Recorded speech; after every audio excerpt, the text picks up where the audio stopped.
Welcome back to the It's Just Sport podcast, A League of Her Own. I'm Joanna Reardon. I'm Niamh, and today we have Nicole Turner in the hot seat, so we're delighted to have the Paralympic swimmer here with us today. How's everything going with you? It's going good, thank you. Yeah, I'm actually not too bad these days.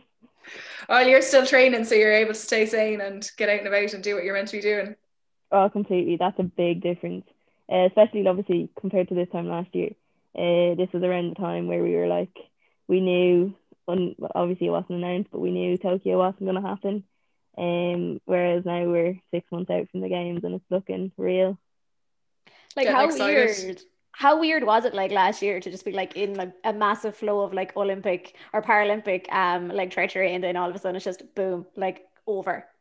It was, and it was even harder, like especially for most of us, it was hard like the build up to it more than it was the day the Paralympics and Olympics got postponed.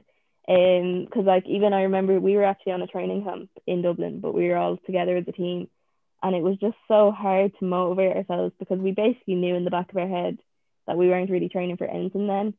And then when it got announced, it was kind of, obviously because of the whole coronavirus situation, it was an ease had been lifted off us that, okay, we do have another year to train and it is for the best safety. But then it was kind of heartbreaking that it was taken away from us for another year. Yeah, it's definitely difficult. I think for athletes, obviously everybody understands that it's like the public safety and that type of thing, but you also have like a goal and a calendar kind of in mind. So to push that back a year is something to kind of wrap your head around. Tell us a little bit about when you started swimming and how it all kicked off, and then we'll head back towards the Paralympic Games conversation again. Oh God. So I basically, like any other normal child, I just started swimming lessons with my two older brothers when I was 5. But then my parents actually didn't find out I had a disability until I was 5. And then when they did, obviously back then, like I'd be competing against people twice the size of me, and I wouldn't really like it because they'd be winning medals and I'd be coming last every swim competition. But then they found this thing called the World Dwarf Games, and this was like a dwarf kind of Olympic Games kind of thing, but obviously nowhere near as serious. And it was held every 4 years, and it just happened that the year that they found out I had a disability, it was held in Belfast, in obviously Northern Ireland. And so they just said, you know what, we'll go and throw you in at the deep end just to give you a try to meet other people like you. And then I went there and I swam.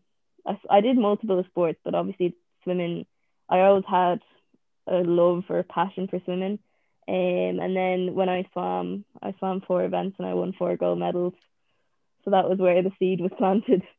Was it weird, like seeing, I remember like when my mom like signed me up to like meet people who like had no limbs as well, like in Dún Laoghaire, I was a bit like, all right, like, okay. I don't know, like, is there like a weird thing like for children who have a disability that like in their head they think like they're the only one? Because I remember like when you were on the Late Late and you'd said your parents thought you were the only person that like existed, you know? Yeah, and even like Ryan Tuberty laughed at that, thinking that was crazy, but like my parents genuinely thought that I did, like, because they'd never really seen anyone across Ireland. And obviously my parents are from the UK, so they didn't live over here for a very long time.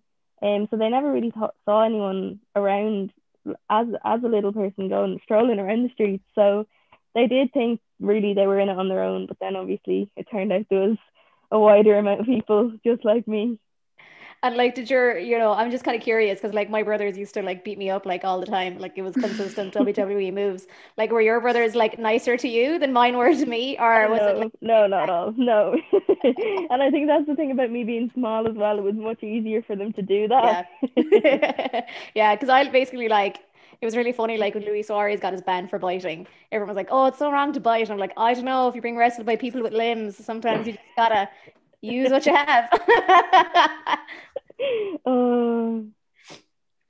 Tell us a bit about your kind of journey then towards taking swimming like seriously, and then obviously competing at the Paralympic Games in 2016. God, I didn't take swimming seriously for a very long time. Even like looking back on Rio, but yeah, I'd say it was just like like I obviously was involved in club swimming, and I started out in a local club in Portarlington, and I just swam like 3 hours a week, just in and out of the pool.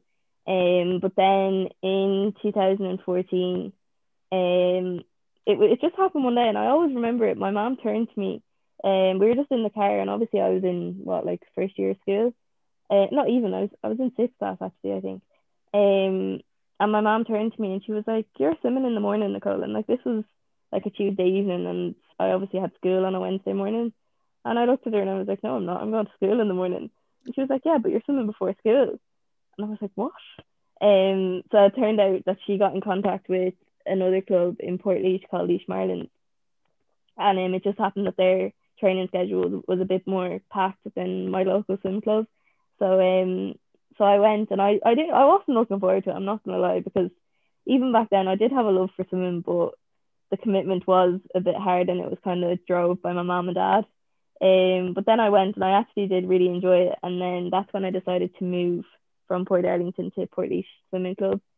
And then that's kind of when it got serious for me, because I went from swimming like three hours a week to about 9 or 10 hours a week. So that was a big jump for me. And then from there, in 2015, that was when I got on the senior Paralympic team and went to my first World Championships. That's mental. Like I mean, how do you like? I'm even like kind of thinking like if I'm your age and I'm like going to a Paralympics, like I think I'm like I think I'm class. Like basically, long story short. But like in comparison, I suppose like what did you have to like sacrifice in a way to like make? You said you'd been swimming a lot more. So did that mean you were missing out on like other things with your friends? Because I assume in sixth class you're just like, I just want to go to Mary's birthday party, mom. Like what? Oh, completely. Because even that was the thing about me when I did move clubs. They swam on a Friday evening and a Saturday morning. And Saturday morning it wasn't that early, but obviously a Friday evening, like in school, the Friday was always the day you'd arrange to go to someone's house or someone to come to your house, and it always was that bit difficult for me because, especially back then, like I didn't even know how serious swimming was. And then I'd get the invite and I'd be like, "Oh, but I can't because I'm swimming." And I'd even say to my mom, I'd be like, "Do I have to swim?" And she was like, "Yeah, like it's gonna be obviously worth it in the end." And she was dead right. But it was hard to take sometimes. Yeah, definitely. It's there's a huge amount of commitment required with swimming and those early mornings and all that kind of thing. So it's not an easy sport to. Basically, if you make it through secondary school, you'll probably stick on it then. But it's certainly like hard, and I think whether it's trips to cinema or discos or going to friends' houses, like it is, sometimes you can feel like you're missing out on things that other people are doing. Tell me a little bit about kind of racing domestically, because you're talking about racing people that are literally twice the size of you, and you are watching them collect medals and that kind of thing. At what point did you kind of end up, coming into the Paralympic swimming team and kind of seeing that there was so much opportunity for you? Because I know it can be difficult to kind of see that when you're racing people that haven't got the same like I don't even know how to explain it. Yeah, but basically like you're racing people that have an advantage because they're bigger than you. So what was it like, and at what point did you realize that there was a huge potential for you in swimming? Like obviously there was years of that, and like there is still like obviously national competitions around Ireland because there's very few Paralympic swimmers around. We would do swimming with able-bodied, and like nowadays it doesn't get to me at all because I know the logic around it. But back then, like it was very hard. But then that was in 2015 actually. It was March 2015, and I was 12, nearly 13, and that's when I was brought to my first like international senior event, and there like it was multi-classification, but obviously you were racing against people with disabilities, and 9 times out of 10 you would have someone in that race who had the same disability as you.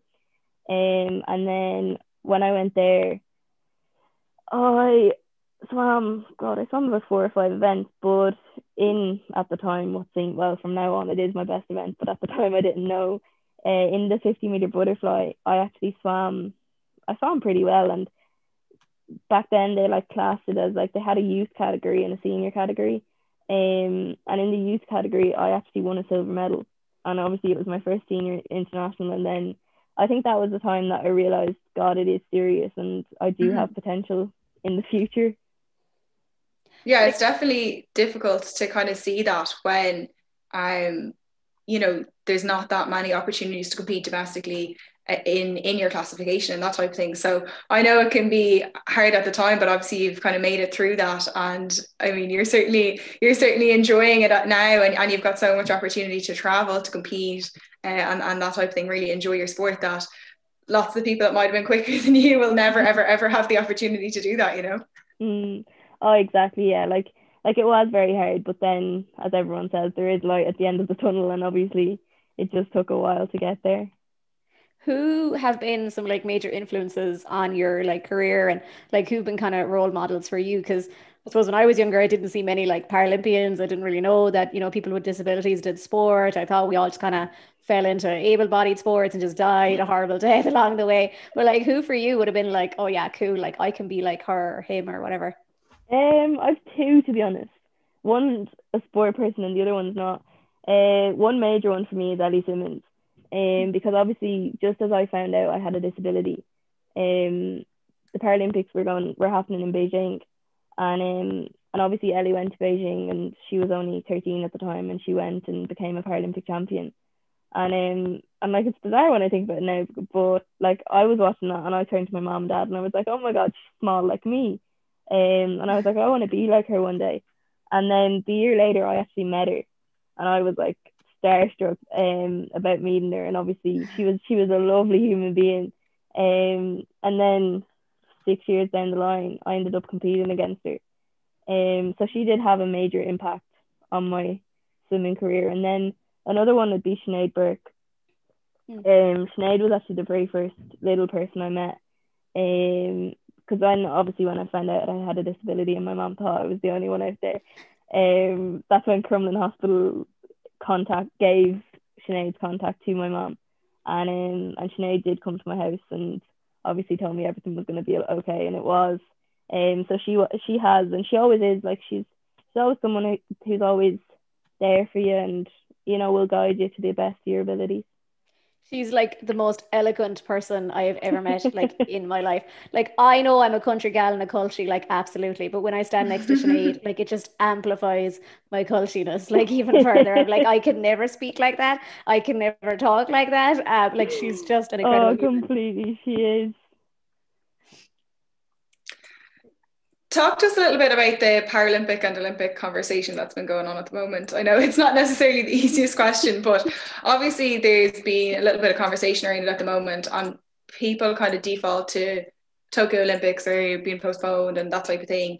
And I know you have all spoken about it recently, and Ellen did call out Ryan on the Late Late Show, which I was like applauding while watching it. But talk to us a little bit about that, because obviously, like, we're here to talk about Paralympic athletes, about your story, that type of thing, and like you are competing. It is a different games. You're competing against people that are like you. There's the different classifications, and like you are amazing in what you do. So tell us a little bit about that and kind of what it means to you, because I think sometimes people are a little bit ignorant towards it without meaning to be. And then it's just like sometimes people are a bit awkward as well. So talk us through that from your perspective. No, there's been like many incidences, and like some people, like they wouldn't be intentional, but like there was even one, like we were together as a team at a shoot, and this person, I'm not going to name any names, but this person, like we were just all like gathered around together, and he said to us, he was like it was a specific like Paralympic shoot day, like for, I think it could have been for our, like a World Championship announcement, and he turned to us and he was like, oh, you're all going to the Olympics, are you? And fair play to Ellen again, she was like, no, Paralympics. And he turned back to her and he was like, well, it's all the same really, isn't it? And like, to be honest, it's not. And I think like there is some people who are obviously quite ignorant towards it, and there is some people who can get that awkward tension about talking about disabilities. And I think it's to each and every very own individual. Like you might get, I will agree, like you might get an odd individual Paralympian out there who might not like being classed as different to an Olympian. But at the end of the day, we are very different. Like, yeah, we do all work, and we do all work as hard as each other. But I think it should be recognized that we are different to one another. Talk to me like a little bit. I was kind of curious to get your opinion on. I know like a couple of the Paralympics, they've kind of been labeled as like, you're all labeled as superhuman, like, inspo, like and all that stuff. And like for sure, like you are, like, in terms of if I want to go out and start swimming as someone with no limbs, I can visually see someone who's doing it, like me. But for a lot of able-bodied people, they kind of, and I see this with myself as well, they tend to like look at me and say like, geez, I wish I was more like you. And a part of me is like, but why would you say that? Like it's a bit weird. Like, you obviously must get it like quite a bit. Oh, yeah. I was just kind of wondering, like, I think it's lovely when a small child says it to me, because I think there's like an innocence in that and it's lovely. But I find that when an adult kind of says it to me, there's a bit of like, if you'd kind of known some of the hurdles I had to jump to do what I do, you wouldn't be saying that at all.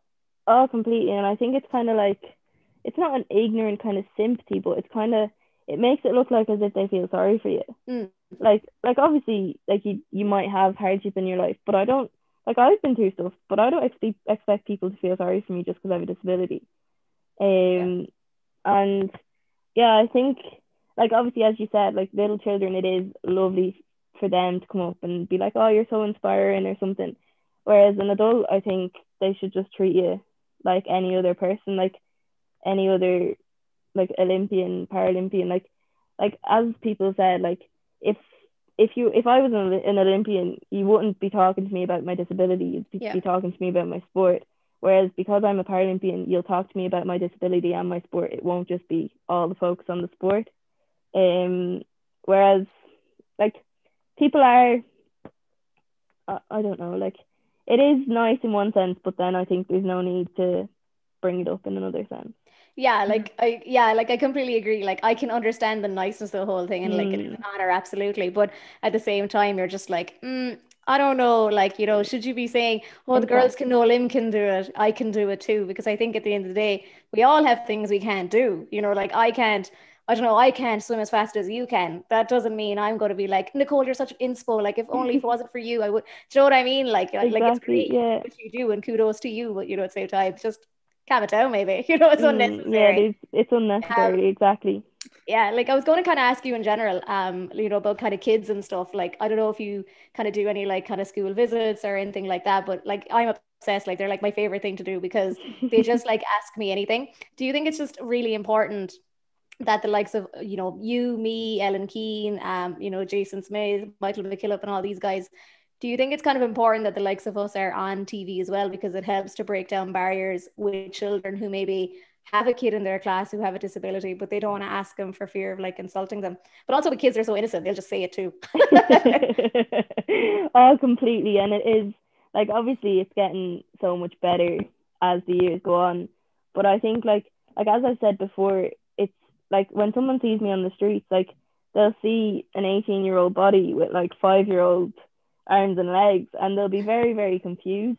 And then I think that's where the parents, it's the embarrassment to the parents as well, because if they be like, why is she so small? Or like, because I even remember, I obviously don't drive at the minute, but I had my mom's car keys in my hand a few months ago, and I was walking through the supermarket, and this child was like, she's too small to drive.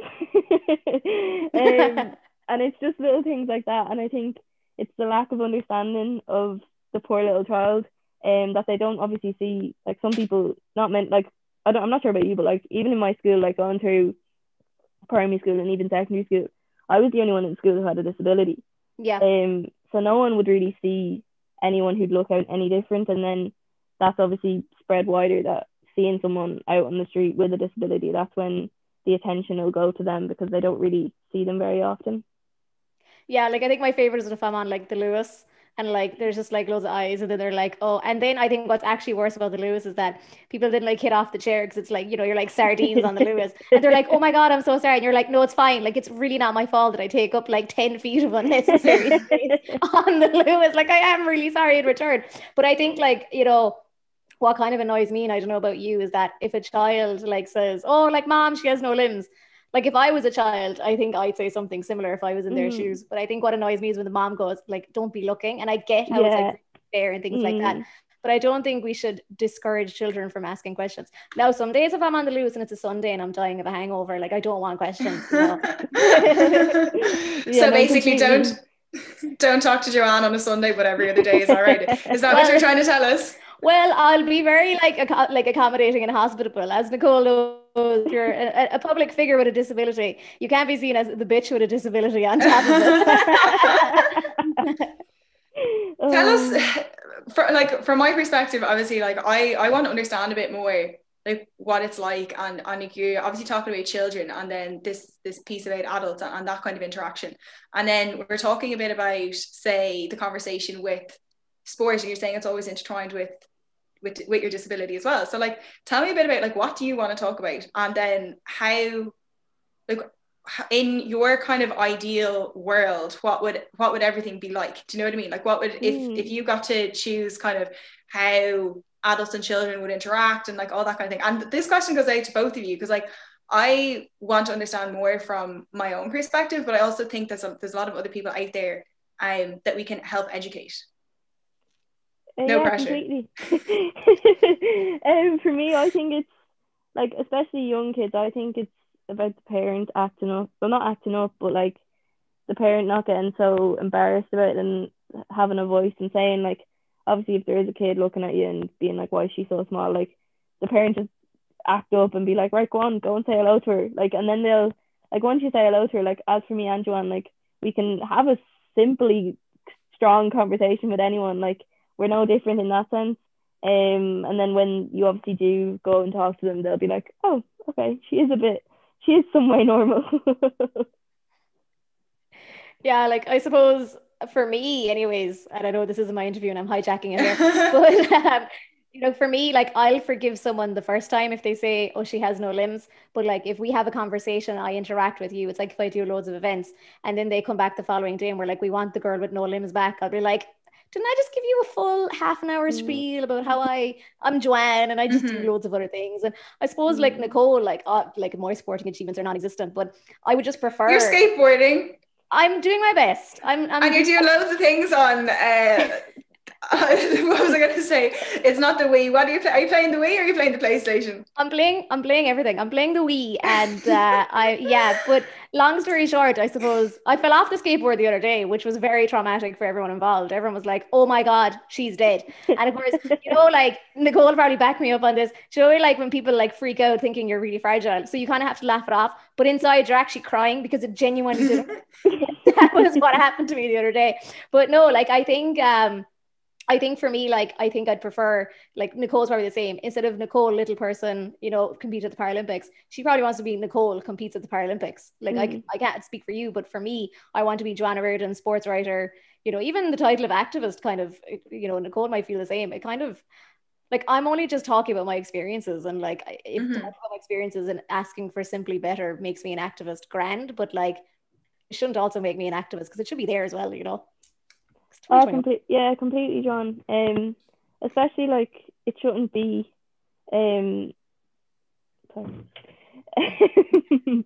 especially it shouldn't be like, as you said, like it shouldn't be, oh, Nicole, the Paralympic swimmer, that she has a disability. Like, just see me as a Paralympic swimmer as you would see an Olympic swimmer. Like, I don't think there is really any need to, like, especially at such a high level of it like this, like there's no real need to bring the disability cards into it. Yeah. We don't say Michael Phelps, long arms. Exactly. Like a load of Olympic medals, you know, Missy Franklin, bad back, Olympic medalist. Yeah.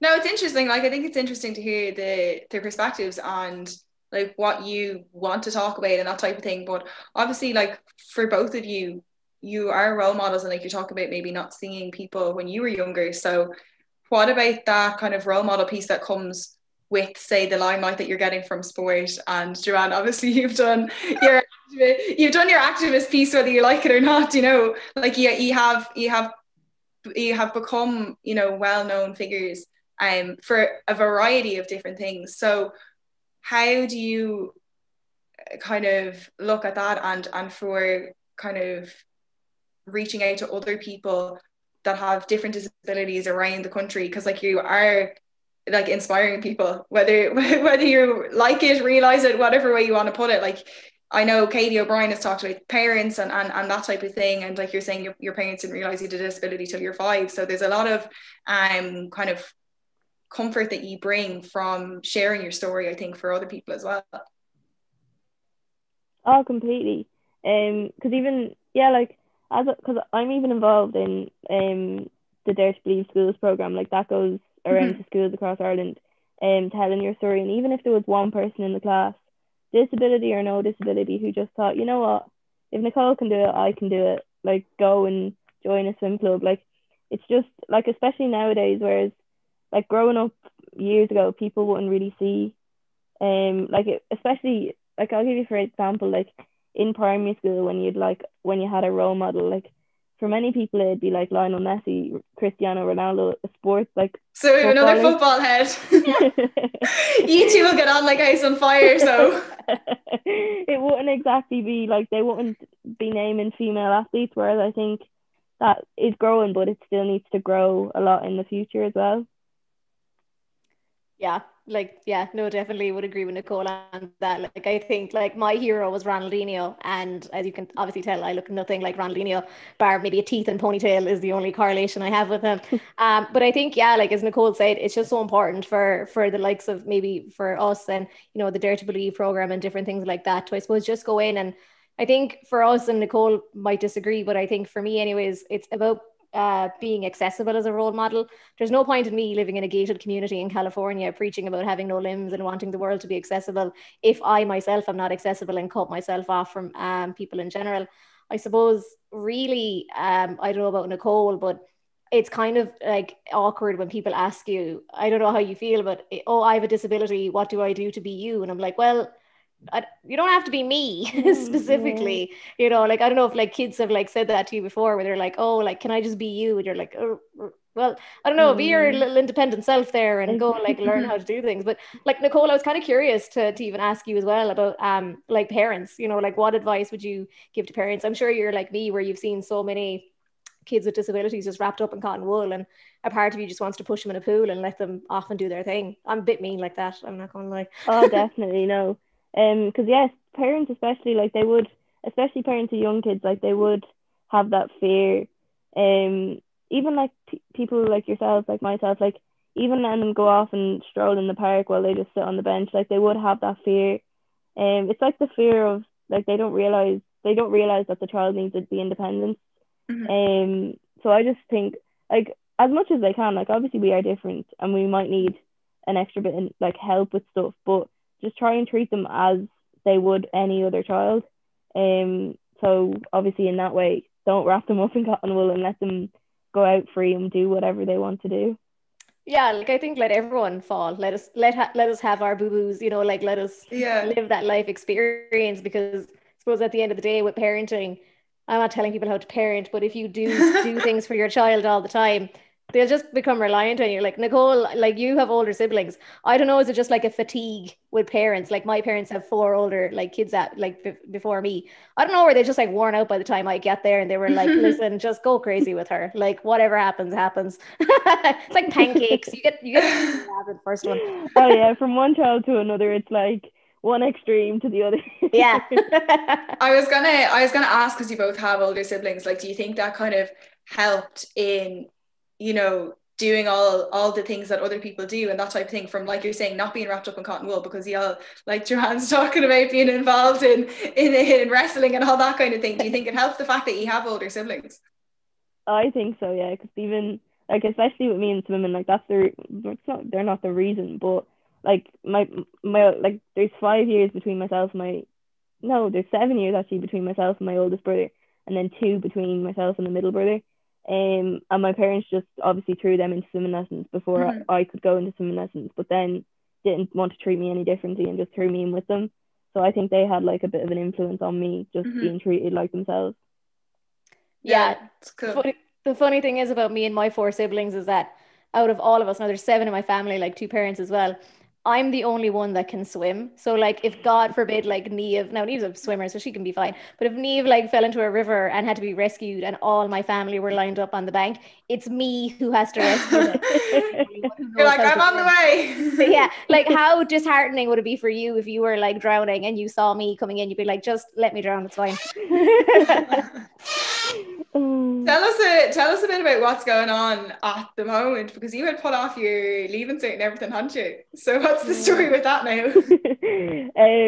So the way it worked was when I was in school, so I obviously did 4 years of secondary school. I did from first year to transition year. And then in the middle of second year, that was when I decided to move up to the NAC in Dublin, just for more hours of training. And but the way that worked was they trained Monday to Friday 5 to 7, and Monday to Thursday in school I wouldn't finish school till 4 o'clock. So when I originally did that, the school were very supportive. They let me finish 40 minutes early every day.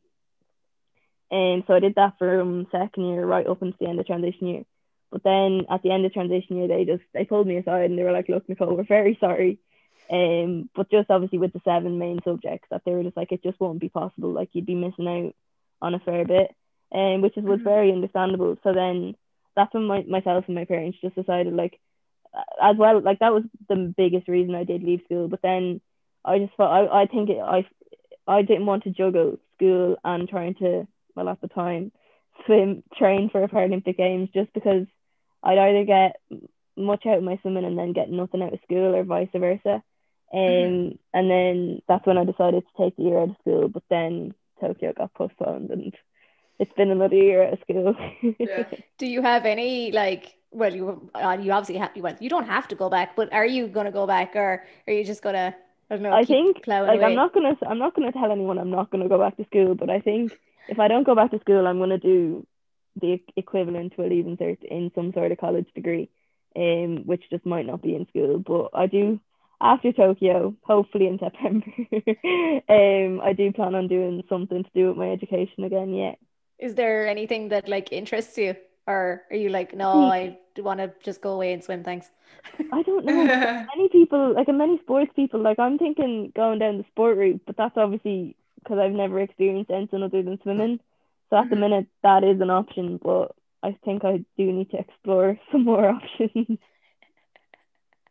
Yeah, I mean, it's hard to figure out kind of when you're 17, 18 years old what you want to do with the rest of your life, and like I haven't a clue what I want to do. Yeah, sure, I don't know what I want to do either, and look, here we are. I'm 24. I still don't know what I'm doing, so listen, I'm here for the adventure. Well, I think Joanne, like, we are both obviously hugely interested in sport, so it's like really cool that we're able to do things that we enjoy, and like we enjoy talking to people and learning stories and that kind of thing. So we have, like, I don't know, fallen into these kind of things that we really enjoy. But it's so hard. Like, I think, you know, some people have a clear picture of what they want to do and that's it, and they're like, you know, ready to rock. But a lot of people are just like trying to figure it out as they go and that kind of thing. But I'm sure it'll all come to you, and you certainly have loads of options as to what route you can go down and that kind of thing. But sure, look, you can tackle that one after Tokyo anyways. Exactly. What are your ambitions for Tokyo? Just to obviously bring it back to Paralympic convo, like what are you, like, was Rio like a taste and like a bit of a, this is cool? Oh, like, yeah, completely. Because even like I've said before, like, looking back on Rio, I did not see Rio as serious as like I'm not gonna say I didn't take it as serious as I should have, because I shouldn't say it like that, but like, but it's a learning and you're so young as well. Like, yeah, I didn't see Rio being as big as it actually was. And like when I look back on it, I am thankful of that. Like, obviously there was other members of the team that was getting that bit nervous and did have a bit of pressure on themselves, whereas I just went out and had a bit of fun. Whereas Tokyo, it's a bit different for me. Like, obviously I am a good bit older. So like my ambition for Tokyo is to get on the podium, but I'm not going to put any pressure on myself. How do you like weigh that up? Like, you know, your expectation and your, I don't know why she means, why, you know, your expectation and your pressure all in one, like, you know, how do you kind of just in your mind mentally? It can be hard sometimes. And especially like going back to like the European Championships were at home in Dublin in 2018, and that was like that was huge immense pressure on all of us, obviously, because it was a European Championships, but then again, all our friends and family were stood in the stands. But I'm pretty good at that, to be honest. I wouldn't really let it get to my head. I just treat every race, like I do have, obviously my best event is the 50-meter fly, but I just treat every race and competition as its own and not really think about the bigger picture. What's like going through your head before like a sprint race? Like, you know, are you just like go Nicole, go Nicole, go Nicole, go, or like is there like a thought process you have to like go through? Like what I'm kind of wondering is, are you like those athletes that are like, you know, they have like it timed to a T? No, I mean, like it is nice having the right set of timing, because what I found was going back to last year, well, 2019 World Championships and then the year before at Europeans, I do like every night, the night before my race, I do like writing out what time I want to be there at, what time I want to be in the pool at, blah, blah, blah, blah. But, and getting back to like, I think before a race, you don't get a gush of adrenaline, but like your mind just goes into such a blur kind of thing. And like as bizarre as that sounds, like obviously it's before a race, you should be focused on the race. And I am focused on the race, but it just is, it's a very much blur that like when I think about that, I don't really know what happens in the process. I just go and do it. And I think I kind of like that, because I think if I did overthink the race, I don't think it'd go to my favour. And you are getting some action this weekend. You're going to get some racing. Is this the first time that you've managed to get some racing since everything has kind of been postponed? It's not actually, thankfully. Thankfully to Swim Ireland. So like at the minute there's like, I'd say there's about 18 of us swimming. I could be wrong, there could be a bit more. In the NAC, and like they've been hosting like behind closed doors competitions. So it's basically just like a race swim in training, but it is a race. So we are very thankful. Like obviously it is a bit different, but it's just about the practice and routine of getting back into competition again. Very good. I'd say it's definitely different, but it's great to get that kind of opportunity to sharpen up and all that type of thing. So you'll have to keep us updated as to how the weekend goes, that type of thing. Have there been any secret PBs or what's going on behind the closed doors? I wish. Oh my god. No, they're actually, I mean, we actually haven't, like, this time of season, like this would be the time not to peak, but like this would be the build up to like peak. And obviously, well, for us this year it's to peak in August. But other than that, no, it's just been all about the race practice. Yeah. Tell us about the highlight of your career. I know you've mentioned racing at home and that type of thing. Like, what was the highlight? God, I have a few. Like, obviously Rio was incredible for me. I'd say the highlight, I've like two. I'm split between like one. It's because one's like a bigger achievement than the other. One's obviously winning my first world bronze medal in London in 2019. Because like I obviously didn't know at the time, but in the race, like I went from like halfway down the pool, I was fifth, and then in like the last 15 meters, I came from like fifth to third. So that was crazy. But then I'd say the European silver meant that bit more to me, just because it was at home. And all my friends and family came up from home, and it was just nice for them. Like, especially my friends, like, sport does bring a lot of sacrifice. And it was just nice for my friends to see, right, okay, Nicole doesn't get to see us as often as we'd like, but this is why. Sorry, Mary, that's why I missed your 18th there. I just had to pick up this silver along the way. don't at me again. Exactly. Yeah. I know, it's definitely exciting, and I mean, like, that was really cool to have it in Dublin, and like you're saying, to have that crowd. And I know everybody like really delivered. Like the racing that everybody did was amazing at that point. I guess like looking forward, I know we obviously have Tokyo on the horizon, but other than the education piece which we've covered, what other goals have you kind of got in swimming, and do you think this is something that you're going to be at for like the next 10-15 years, or you haven't really thought that far ahead? As crazy it sounds, I think it will. Like, as I've said this before, like I can't imagine my life without swimming now. Like, it's been part of it for so long, and I think it will be part of it for another while as well. Like obviously other than my education after Tokyo, I do plan on staying on for Paris and then hopefully LA in 28, and then I'll see where I am at that stage.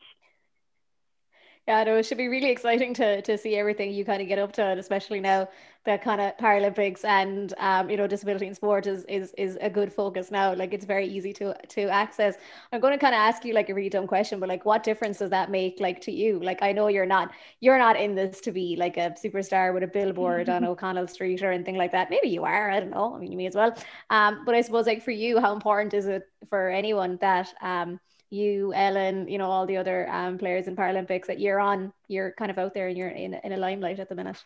Oh, it's very important. Like especially, like obviously most people do know about the Olympics and Paralympics, but just for like even parents of children with disabilities, if they was to see, not that I'd want to be, or not that I'm asking to be, but like as you said, if they did see me on a billboard in O'Connell Street, they'll be like, oh, she has a disability. My child has a disability. Like maybe she can go and do what she's doing nowadays. And it just gives them that bit of, what's the word I'm looking for? That bit of like a push, like a motivation. Yeah, exactly. Let them do what they want to do. This is a question I asked for both of you as well, but do you ever feel that kind of pressure because you're out in the limelight? On you, like for you saying, like with like other children that have disabilities and like all the questions that parents are asking and that kind of thing, like do you find that? Nicole has to win medals, I don't. That's the difference. Not really. I wouldn't let the pressure get to me, but like I get what you're saying. I would feel if someone came up I do feel horrible when someone comes up to me and asks me how do they get into something or like where to go, and I don't know. And I'm like, I'm not sure, but I try my best to guide them somewhere that I know if that's the wrong place for them, the person in that place will guide them to the right place. But it can be, you can feel pressure, but I try not to think of it that way. Yeah. Nicole is like lucky, like as someone who has to do like political stuff, you get asked like political curveball questions, you're just like, oh, like I don't know about Nicole, but at least people are like, what's the nearest swim club to me, like worst case scenario, whereas people come to me, they're like, I have a problem with my medical card, like who do I contact? And I'm like, oh Jesus, I'm just getting on the train. I don't have my books here with me, Yeah, that's definitely a tough question. I think, Nicole, the last question that we kind of ask is like, what would you say to like young girls that are interested in sport and like want to get to the top like you have? To keep going, especially like I'm going back to football now. I'm not a huge football fan either, by the way. But especially girls in like football and rugby, and like people class these as men's sports when they shouldn't be. And to just continue, because I know, I'm not mentioning any names, but I know some clubs that like don't accept girls from after like under 12 or something, which I don't think should be the case. But do reach out and you will find somewhere you are welcome, and just to keep going to what you want to be, and don't let anything or anybody stop you. Yeah, no, I think that's good, because like there's definitely, like you're saying, depending on the sport or the what's available in the area, because that's like there might be huge option in cities where there's like lots of different sports, lots of different clubs, but like there are other parts around the country where, like you're saying, there mightn't be teams after kind of 12 or 13 years old, and like there's like we all kind of know at this stage that it's twice as many girls as boys are dropping out of sport by the age of 14, and like that's something that we want to see change. So that's obviously why we're here to talk about it and talk to obviously all the different great athletes that we have in Ireland, and to show young girls that there is space for people in lots of different sports, and to definitely stick at it. And I mean, I've had other people say, if you don't like the sport that you're in, go and try find something else. Like there's so many options out there now, Exactly. But Joanne, have you any last questions for Nicole while we have her here? No, poor Nicole. I think we actually grilled her there to an inch of her life. But at the test of time, like when I was your age, Nicole, if I got a grilling like that, I'd actually just go home and cry. But no, it's such a delight. We're very friendly. You are. I know, but like sometimes when you're talking about like sensitive topics, like you're just kind of, you're just a bit up. Like I would be uptight. just hope I say the right thing. Yeah. You definitely did, Nicole. And honestly, it was so good to have you on. And No worries. no, it's good crack. And I'm glad we now actually follow each other on social. I feel like that's the start. Like, I feel like the meme and Step Brothers, like, did we just become best friends? I actually, sorry, I do have one last question, right? So Joanne was slagging me yesterday, right? She was saying that she was winning, or that I was getting a few awards, and then she hasn't got a couple of awards in a while because obviously, you know, she has more than me, right? But you've both been on the Late Late Show, and I think we need to talk to Ryan and get her sport on the Late Late Show. And like, how are we going to do it? Do you know what I mean? You have the in there. I know someone who has his number. Ellen Keane has his phone number. Ellen Keane is your gal. Like, really. Like, I mean, in terms of doing like forward stuff, Ellen Keane is your gal. Like, absolutely. Like, the way she says things and puts herself out there, I'm like, oh, fair play to you. Oh, me too. Well, I think, look, we're obviously trying to change women's sport, and we're trying to get it as far and wide and create as much opportunity. That's what the three of us are here to do. So I think, look, if the three of us can head on to talk to Ryan soon, sounds like a plan to me. Why not? Why not? Go mad. All right, I think we'll leave it there. We'll talk about our social media channels now so people can connect with us. So follow us on Instagram at hersport.ie. Joanne, your Instagram there? At Joanne OR on Instagram, and on Twitter I'm at JoanneOR_OX, and Niamh and Co are at hersport.ie also. So don't forget to follow us, like and subscribe, and we'll be tagging Nicole on social too, so you can keep in touch with her and follow her journey to the Tokyo 2021 Paralympics. Best of luck with it, Nicole. Thank you, and thank you for having me, girls.